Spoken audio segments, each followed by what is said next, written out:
ఈ రోజున కూటమి ప్రభుత్వం ఒకవైపేమో అమరావతి డెవలప్ అవ్వాలి, లేదా పోలవరం పూర్తి చేయాలి, లేదా కేంద్రం దగ్గర నుంచి నిధులు తెచ్చుకోవాలి, రాష్ట్రం బాగుండాలని చెప్పి ఒకవైపు తండ్రి కొడుకులు ఇద్దరు చంద్రబాబు గారు కానీ, లేకపోతే లోకేష్ గారు కానీ, పవన్ కళ్యాణ్ గారు, అలాగే భారతీయ జనతా పార్టీ నాయకులు ఒకవైపు రాష్ట్రం గురించి ఆలోచిస్తుంటే, ఈరోజు విజయసాయి రెడ్డి లాంటి వాళ్ళు, లేకపోతే జగన్మోహన్ రెడ్డి గారు అయితే అసలు ఏకంగా నాకు సన్మానాలే చేయాలి నేను చేసిన దానికని అంటాడు.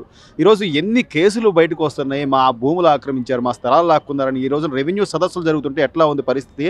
ఈరోజు విజయసాయి రెడ్డి మాటలు ఎలా చూడాలి? 5 ఏళ్ల తర్వాత బ్రతికుంటే అప్పుడు నేను అరెస్ట్ చేస్తామని చంద్రబాబు గారికి సవాల్ చేస్తాను. పిచ్చెక్కిందండి. విజయసాయి రెడ్డికి పిచ్చెక్కింది. ఏం చేస్తారు? ఎర్రగడ్డ హాస్పిటల్లో ఒక బెడ్ ప్రొఫెషనల్గా ఒక బెడ్ అరేంజ్మెంట్ చేస్తారు బాబు గారు. ఇప్పుడు ఆయన చెప్పడానికి దానికి కారణం ఏంటంటే, బాబు నాకు బాగా పిచ్చెక్కేసింది కాబట్టి నువ్వు ఒక ప్రత్యేకంగా ఒక బెడ్ నాకు ఏర్పాటు చేయని హింట్ ఇస్తున్నారు బాబు గారికి. దాన్ని మీరు ఏదో చెడుగా భావిస్తారేంటి? ఆయన జాగ్రత్తలో ఆయన ఉన్నాడు. ఎందుకంటే బయట తిరిగితే కుక్కని కొట్టినట్టు కొడతారన్న భయం. ఇప్పటికే వాళ్ళ పార్టీలో నాయకులు ఏ కలుగుల్లో ఉన్నారో తెలియదు. కొడాల నాని ఏమయ్యాడు, వంశీ ఏమయ్యాడు, మరి వీళ్ళంతా ఏమయ్యారు? వీళ్ళకంటే పెద్ద తోపై ఏంటి? ఎవరికి ఇవ్వాల్సిన ప్రిఫరెన్స్ వాళ్ళకి ఇచ్చేస్తారు, ఎవరికి ఇవ్వాల్సింది వాళ్ళకి. మా బాబుగారు అసలు ఉంచుకోరండి. రొట్టిస్తే రొట్టిన్నర ఇస్తారు. ఇప్పుడు ఈ గెలుపు చూసే సగం గుండెలు ఆగిపోయినాయి. మీరు పోకూడదు, మళ్ళీ 5 సంవత్సరాల తర్వాత అరెస్ట్ చేస్తావా? 5 సంవత్సరాల దాకా నువ్వు ఆరోగ్యంగా ఉండాలిగా. ఈ టెన్షన్తోనే సగం చచ్చిపోతావు అంతే. సో కానీ ఈ రోజున కనీసం కళ్ళతో కనపడుతున్న దాన్ని మీరు మెచ్చుకోకపోగా, ఎంత ప్రతిపక్ష పార్టీ అయినా విమర్శలు కామన్, కానీ కళ్ళ ముందు కనబడుతుంది. ఒకవైపు నుంచి అమలు చేస్తున్నటువంటి 3000 నుంచి 4000 పెన్షన్ కానీ, లేదా గ్యాస్ సిలిండర్ల విషయం కానీ, లేదా ఉచిత ఇసుక ఎవరికి వాళ్ళకి చక్కగా తోడుకెళ్తున్నారు, ప్రతి వాళ్ళకి పనులు దొరుకుతున్నాయి, అందరూ ఎవరి పనుల్లో వాళ్ళు ఉంటే ఏదో విమర్శ చెయ్యాలి అన్నట్టుగా చేయడాన్ని ఎలా చూడాలంటారు? కేవలం అమృతానికి అసత్యానికి తేడా తెలియని వాళ్ళండి వైసీపీ వాళ్ళు. ఇంకా వాళ్ళ గురించే మనం మాట్లాడుకుంటూ పోతే మంచి సమయం మించిపోతుందండి. వేస్ట్ వీళ్ళ గురించి మనం మాట్లాడుకోవటం. ఇంతకాలం కష్టపడ్డాం, మంచి కోసం ఎదురు చూసాం, ఈరోజు మంచి జరుగుతుంది, మంచిలో మనం అందరం పాల్గొందాం. వీళ్ళ గురించి ఎందుకండి వేస్ట్, మన టైం వేస్ట్ చేసుకోవటం? ఎవరినన్నా అడగండి, లాస్ట్ అట్లీస్ట్ ముష్టివాడిని అడిగినా సరే కడుపు నిండా అన్నం తింటున్నాడు 5 రూపాయలకి. మనం అనుకుంటున్నాం ప్రతి ఒక్కళ్ళు. నేను మొన్న చూశానండి కృష్ణలంక అన్నా క్యాంటీన్ దగ్గర బాగా అఫీషియల్ ఫ్యామిలీ వచ్చారు. అక్కడ కారు ఆపాడు, కారు ఆపి వాళ్ళ ఫ్యామిలీతో వెళ్ళి లోపలికి వెళ్ళి అన్నం తింటున్నారు. వాళ్ళకి అన్నం దొరక్క కాదు, అన్నా క్యాంటీన్లో పెట్టేది ప్రతిదీ ప్రసాదం కింద తింటున్నారండి. అర్థమైందా? అసిద్ధం తినే వాళ్ళకి అమృతం విలువ ఏం తెలుస్తుంది? కానీ ఈ 6 నెలలకి అసలు ప్రజలు విసిగిపోయారు. ఇక నేను బయటకు రావాలి, సమయం ఆసన్నమైంది. గత 5 ఏళ్లలో రాష్ట్ర ముఖ్యమంత్రిగా ఏనాడు జనాల్లోకి రాని ఇదే జగన్మోహన్ రెడ్డి రేపు పండగ తర్వాత నేను జనాల్లోకి వస్తున్నాను, మీ సమస్యలన్నీ తీరుస్తాను, నేను ప్రతిపక్షంలో మీ పక్షాన పోరాడతాను అంటున్నాడు. దాని మీద మీ అభిప్రాయం? అభిప్రాయం ఏముంది? కొబ్బరి తోటలు ఎక్కడ ఉన్నాయో చూస్తాము, అందరం కలిసి కొబ్బరి తోటల మీద పెడతాము, పడి మట్టలు చీపుర్లు చూపిస్తాము, ఇంటికి వచ్చి చీపురు బహుమతిగా ఇస్తాము, దాంతో మీకు సన్మానం చేస్తారు. ఇంకా అంతకుమించిన సన్మానం మీకే ఉంటుంది?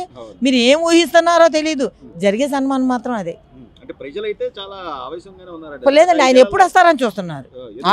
చాలా బాగా ఎదురు చూస్తున్నారు, ఎప్పుడు వస్తారా అని చూస్తున్నారు. రావాలి, వచ్చిన తర్వాత వీళ్ళ ప్రతిభ ఏంటో చూపించారు. నాకు సన్మానం చేయమంటున్నాడు. ఆ పోలవరం పూర్తి చేశాడనా, లేకపోతే అమరావతి రాజధాని డెవలప్ చేశాడనా, లేకపోతే పిల్లలకు ఉద్యోగాలు ఇచ్చారనా, లేకపోతే ఇక ప్రతి చోట కూడా గంజాయి డ్రగ్స్కి ఆంధ్రాని ఒక ఇదిగా చేశారని చెప్పి ఏ ఉద్దేశంతో? ఆయన గతంలో ఆయన హయాంలో అందరినీ నాశనం చేశాడు కదా, అందరి జీవితాలతో ఆడుకున్నాడు కదా, అందుకని నాకు సన్మానం చేస్తారు అని అనుకుంటున్నాడు. ఆ సన్మానం కోసం ఎదురు చూస్తున్నాడు. మంచికి చేసే సన్మానం ఎలా ఉంటుందో, చెడుకు చేసే సన్మానం ఎలా ఉంటుందో ఈ రాష్ట్రానికి తెలియపరచడానికి కోసం వస్తున్నాడు. అర్థమైందండి? అది ఏముంది, ఇంకా రెడీగా ఉన్నారు. చివరిగా మేడం, ఈ రోజున డెవలప్మెంట్ విషయంలో ఒకవైపు రైల్వే జోన్ అని అమరావతికి, మరోవైపు పోలవరం పరిస్థితి కానివ్వండి, పార్లమెంట్లో మన ఎంపీలు పోరాడుతున్న తీరు కానివ్వండి, ఓవరాల్గా మళ్ళీ ఇక పూర్వవైపు వచ్చేసుద్ది రాష్ట్రం మన అమరావతి అనేది. అంతకు మించి వచ్చిద్దండి. ఇప్పుడు మీరు మాట్లాడారు కదా, అంతకు మించి వచ్చిద్ది. పాతియో ఏదో ఉంది, ఆవిడ టోల్ గేట్ దగ్గర తను నిలబడి ఉంటే తెలంగాణ కుర్రోళ్ళు ఆవిడ్ని హెరాస్మెంట్ చేసి చంపేస్తే దాన్ని తను నిర్భయకి దాన్ని తను ఎలా చెప్పారు?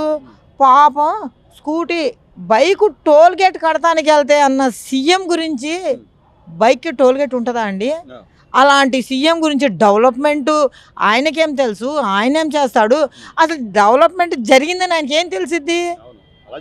చాలా ఉంది. ఏరియల్ సర్వే చేశారు. అసలు ఏం తెలిసిద్ది? ఆయనకి ఇప్పటికైనా పదవి లేదు కాబట్టి ఆ తల్లిని చెల్లిని పరామర్శించి వాళ్ళకి చేయాల్సిన న్యాయమన్నా చేయమనండి. కనీసం ఆయన చెల్లికి సమాధానం చెప్పుకోమనండి. రాష్ట్రం అంతా కాదండి, సొంత చెల్లెలికి సమాధానం చెప్పమనండి. ఇంకెందుకు అవసరం లేదు. మనం మనం ఏం చెప్పినా కూడా మనం ఆయన గురించి సొంత చెల్లికే న్యాయం చేయలేనోడు రాష్ట్ర చెల్లెమ్మలకు ఏం చేస్తాడు, రాష్ట్ర తల్లులకు కుటుంబానికి విలువైనోడు ఇంకా రాష్ట్రానికి ఏం విలువ ఇస్తాడండి? అమ్మలు అక్కలు అంటే చెమ్మ చెక్కలు కాదు. అమ్మలు అక్కలు అంటే అది మనస్ఫూర్తిగా మాట్లాడాలి. ఓట్లు వేయించుకోవడం, గెలిపించుకొని గెలిచిన తర్వాత నీ ఇష్టం వచ్చినట్లు ప్రవర్తించడం అది కాదు రాజకీయం అంటే. చివరిగా మేడం, మైనారిటీలకు సంబంధించి గతంలో చంద్రబాబు నాయుడు గారు ఏదైతే దుల్హన్ పథకం అని కానీ, లేకపోతే పండక్కి రంజాన్ తోఫా అని కానీ, విదేశీ విద్య, మైనారిటీల్లో చాలామంది పిల్లలు చదువుకొని ఉద్యోగ అవకాశాలు లేక ఏదో చిన్న చిన్న చేసుకునే వాళ్ళకి విదేశీ విద్యా అవకాశాలు కల్పించడం ద్వారా కానీ మళ్ళీ ఈ పథకాలన్నీ డెవలప్ అవుతాయి అనుకుంటున్నా. అంటే జగన్మోహన్ రెడ్డి గారు కేవలం జగన్ అన్న విదేశీ విద్య అని పేర్లు మార్చుకున్నారు తప్ప ఎక్కడ జరిగిన అభివృద్ధి లేదు. మైనారిటీలకి ఎస్పెషల్ పేర్లు మార్చుకోవడం తప్ప ఏమి చేయరు అని మీరే చెప్తున్నారు. ప్రశ్న మీ మాట్లాడింది, సమాధానం మీ మాట్లాడింది. వేస్ట్ మనం ఇతని గురించి మాట్లాడుకోవటం. ఏం జరిగిద్ది అన్నది 2 కళ్ళని 4 కళ్ళు చేసుకొని చూడమనండి. 5 సంవత్సరాల్లో ఏపీ ఎలా డెవలప్ అయిద్దో. అసలు ఇప్పటికే ప్రతి ఒక్కళ్ళ మొహాల మీద కూడా మంచి చిరునవ్వు కనిపిస్తుందండి. అసలు ఏపీయే ఒక దివ్యలాగా వెలుగుతుంది. ఇంకా వెలిగిద్ది, ఇంకా వెలిగిద్ది, ఇంకా బాగా వెలిగిద్ది. చూస్తూ ఉండమ్మా జగన్మోహన్ రెడ్డి, బాధపడమాకు. మిమ్మల్ని మేమేం అనము, అనే వ్యక్తిత్వం కాదు. ఈ తెలుగుదేశం పార్టీ అంటేనే విలువలతో కూడిన పార్టీ. మేము సొంతంగా పెట్టుకున్నది కాదు. ఎన్టీ రామారావు గారు పెట్టింది. ఆయన పేరు మేము నిలబెడతాం. నీకులాగా మీ నాన్నగారి పేరు తీసేవాళ్ళం కాదు. ఒక కొడుకై ఉండి కూడా నీ తండ్రి పేరు నువ్వు నిలబెట్టలేకపోయావు. ఒక అల్లుడై ఉండి చంద్రబాబు నాయుడు గారు నిలబెడతారు. ఇంతకు మించి నీకు చెప్పాల్సిందే లేదు. 5 సంవత్సరాలు వెయిట్ చేయి. నీకు అవకాశం ఉంటే, నువ్వు ఈ అవకాశం ఉంటే నెక్స్ట్ మళ్ళీ చంద్రబాబు నాయుడుకి ఓటేసే ప్రయత్నం చేయి. చిట్ట చివరిగా ఒకటే మాట చెప్తానండి, కనీసం వైసీపీ పార్టీ అనేది ఆ మూలాలు కూడా ఉండవని నేను చెప్తున్నానండి. రాసి పెట్టుకోండి.